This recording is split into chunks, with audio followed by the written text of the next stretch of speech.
வரும் காலத்திலும் நாங்கள் தனியாக நிற்போம், தனியாக வாக்குகளை பெறுவோம் என்று நீங்கள் சொல்ல தயாரா? தமிழ்நாடு வரலாற்றில் ஆட்சியிலும் பங்கு அதிகாரத்திலும் பங்கு என்று சொன்னதில்லை, சொன்னதை செய்ததில்லை. முதல் மாநாட்டில் சொன்னதை இந்த நேரத்தில் செய்து காட்டிக் கொண்டிருக்கிறோம். மக்கள் வழங்கிய தீர்ப்பை எப்போதும் யாரும் எந்த காரணத்திற்காகவும் சிறுமைப்படுத்தி பேசக்கூடாது. மிக மிக பெரிய வாக்கை மக்கள் வாரி வழங்கி தமிழக வெற்றி கழகம் இன்றைய தினம் இந்த ஆட்சியை அமைத்திருக்கிறது.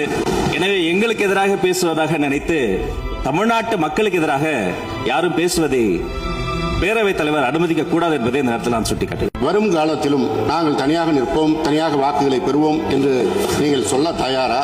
தமிழ்நாடு வரலாற்றில் ஆட்சியிலும் பங்கு அதிகாரத்திலும் பங்கு என்று சொன்னதில்லை, சொன்னதை செய்ததில்லை. முதல் மாநாட்டில் சொன்னதை இந்த நேரத்தில் செய்து காட்டிக் கொண்டிருக்கிறோம். மக்கள் வழங்கிய தீர்ப்பை எப்போதும் யாரும் எந்த காரணத்திற்காகவும் சிறுமைப்படுத்தி பேசக்கூடாது. மிக மிக